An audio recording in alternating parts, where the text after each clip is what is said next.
أعوذ بالله من الشيطان الرجيم بسم الله الرحمن الرحيم الحمد لله رب العالمين والصلاة والسلام على سيد المرسلين وعلى آله وأصحابه أجمعين أما بعد বাংলাদেশ ইসলামের ছাত্র সেনা ঢাকা নগর উত্তর দক্ষিণ আয়োজিত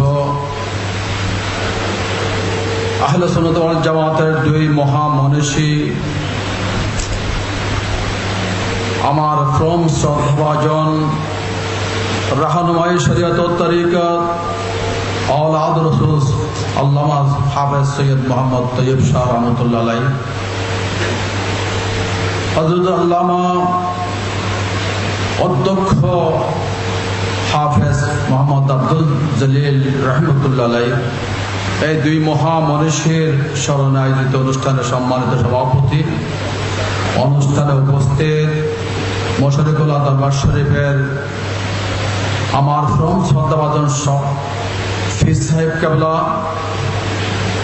আজকের অনুষ্ঠানে উপস্থিত মাসুমিয়া দরবার শরীফের ফিজ সাহেব কেবলা, বাংলাদেশ ইসলামী ফ্রন্টের কেন্দ্রীয় কমিটির সম্মানিত সাংগঠনিক সচিব, বাংলাদেশ ইসলামী ছাত্র সেনার কেন্দ্রীয় সভাপতি নুরুল হক চিশতি সহ উপস্থিত নেতৃবৃন্দ, ওলামায়ে ইকরাম, সর্বস্তরের ছাত্র জনতা, আসসালামু আলাইকুম ওয়া রাহমাতুল্লাহ।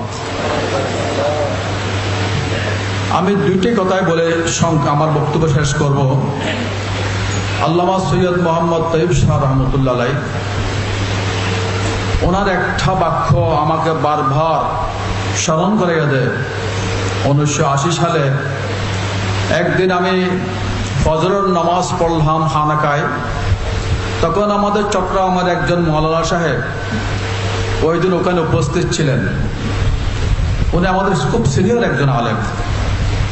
তো উনি নামাজের পরে হুজুরা শরীফের মধ্যে যখন একটু চা খাওয়ার জন্য বসলেন, তখন বললেন যে হুজুর, আমি তো আহলে সুন্নাত ওয়াল জামাতের জন্য কাজ করার জন্য চেষ্টা করছি, হুজুর আমি কারো সাহায্য পাচ্ছি না, সহযোগিতা পাচ্ছি না, হুজুর আপনি একটু দোয়া করেন।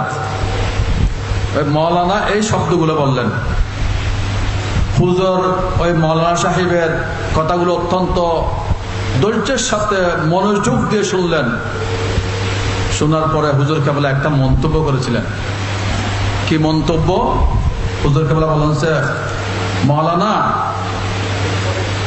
आप अकेला मैदान में उतर जाओ, मौलाना आप अकेला मैदान में उतर जाओ, अभी दुआ का जरूरत नहीं, दावा का जरूरत है। देखें একটা বাক্য, আপনি একা প্রথম পাগল হয়ে রাস্তায় নামে যান।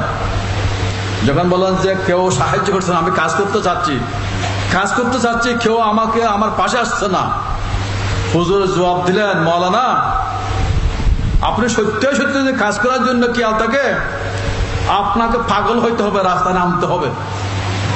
যখন রাস্তা হেঁটে যাবে, 10টা লোক দেখবে এই লোক একটা পাগল যাচ্ছে। প্রথমে আপনাকে পাগল হয়ে রাস্তায় নেমে যেতে হবে। এখন দোয়া করলে হবে না। আপনি দোয়া করলাম আমি, আর ঘরে বসে থাকলেন, এই দোয়া কোনো কাজে আসবে না। দোয়ার প্রয়োজন নাই। এখন কিসের প্রয়োজন? ওষুধের প্রয়োজন। কিসের প্রয়োজন? ওষুধের প্রয়োজন। হুজুর কেবলার এই ঐতিহাসিক এই জবানটা আমাকে বারবার স্মরণ করে দেয়। আমি এটার উপর চেষ্টা করি এটা আমল করার জন্য। আমি আজকে যারা উপস্থিত হয়েছেন, আমার সম্মানিত ওলামা মাশায়েখ এবং বিভিন্ন স্তরের ছাত্র জনতাকে বলবো, হুজুরের এই বাণীটা অত্যন্ত তাৎপর্যপূর্ণ, অত্যন্ত গুরুত্বপূর্ণ। এই কথাগুলো যদি আজকে আমরা অনুসরণ করি, যে এই দেশের মধ্যে, এই দেশ তো আমাদের সুন্নিদের, এই দেশ তো ওলি আল্লাহদের, এই দেশ তো ওলি আল্লাহদের অনুসারীদের এই বাংলাদেশ। আমরা পিছনে থাকবো কেন? আমরা পিছনে থাকার কারণ হলো আমরা মূল থেকে সরে গিয়েছি। মূলের মধ্যে ফিরে আসার জন্য আমি আহ্বান জানাবো। আবু আল্লামা আব্দুল জলিল রহমতুল্লাহ আলাইহি ওনার ব্যাপারে ওনার অনেক কথা। এখন তো মাগরিবের নামাজের টাইম, তো আমি বলবো ওনার মতো একজন সাহসী সৈনিক, ওনার জীবদ্দশার মধ্যে একজন একজন সাহসী সৈনিক সুন্নি মুসলমানদের খুবই প্রয়োজন ছিল। এই সাহসী সৈনিক যে জেহাদ করে গেলেন বাতিলের বিরুদ্ধে, ইসলাম বিকৃতিকারীদের বিরুদ্ধে তিনি যে জেহাদ করেছেন, সেই জেহাদ আজকে আমাদের জন্য অনুপ্রেরণা। আজকে তিনি আমাদের মধ্যে নাই, আজকে আমাদেরকে অনুপ্রাণিত করছেন, তার মতো আরেকজন মুজাহিদ আমাদের মধ্যে প্রয়োজন। তো আমি বলবো আল্লামা জলিল সাহেব রহমতুল্লাহ আলাইহি, আল্লামা তৈয়ব শাহ রহমতুল্লাহ আলাইহি, এই দুই মহা মনীষীর জীবনের অনেক বিষয় আছে যেগুলো হয়তো আলোচনা অনেক সময় আপনারা শুনবেন, কিন্তু শুধু আলোচনা শুনলে তো হবে না, তাদের জীবনের কিছু দিক যে আলোচনা হয় এগুলোর থেকে অনুসরণ করার জন্য, অনুকরণ করার জন্য নিজের জীবনের মধ্যে আমি প্রত্যেকটা আহ্বান জানাবো। এবং একটা কথা আজকে বলে যাব, সেটা হলো আজকে আমাদের যে ছাত্র সংগঠন, যে আজকে স্মরণ সভা দুই মহা মনীষীর, এই সংগঠন আমাদের প্রাণপ্রিয় ছাত্র সংগঠন। এই সংগঠন এই দেশের স্বাধীনতার পক্ষের সংগঠন, এই দেশের মুক্তিযুদ্ধের চেতনায় বিশ্বাসী এবং এই দেশের স্বাধীনতা সার্বভৌমত্বে বিশ্বাসী এবং মুক্তিযুদ্ধের সপক্ষের একমাত্র ধর্মীয় ছাত্র সংগঠন, সেই সংগঠনের নাম হলো বাংলা ইসলামী ছাত্র সেনা। আমাদের এই ছাত্র সংগঠনের ব্যাপারে আমাদের সরকারের বিভিন্ন এজেন্সি যে সমস্ত বাইরে আছেন, আমরা একমাত্র ইসলামের, সঠিক ইসলামের এবং ওলি আল্লাহদের সুফিবাদী ইসলামের একমাত্র অনুসারী এই দেশের স্বাধীনতার পক্ষে এই সংগঠন হলো বাংলা ইসলামী ছাত্র সেনা। এই ব্যাপারে আমি সরকারের বিভিন্ন এজেন্সিকে বলবো, আমাদের এই প্রাণপ্রিয় সংগঠনের ব্যাপারে ইসলাম থাকলে যে জঙ্গি হয় না, এটা কিন্তু অন্যতম দৃষ্টান্ত হলো আমাদের এই প্রাণপ্রিয় ছাত্র সংগঠন। আজকে দেশের মধ্যে অনেক ইসলামী সংগঠন, সব ইসলামী সংগঠনের শুধুমাত্র আমাদের এই সংগঠন ছাড়া অধিকাংশ ইসলামী সংগঠনের সাথে জঙ্গিবাদের সংশ্লিষ্টতা রয়েছে, সন্ত্রাসের সংশ্লিষ্টতা রয়েছে, ইসলামের অপব্যক্তের সংশ্লিষ্টতা রয়েছে।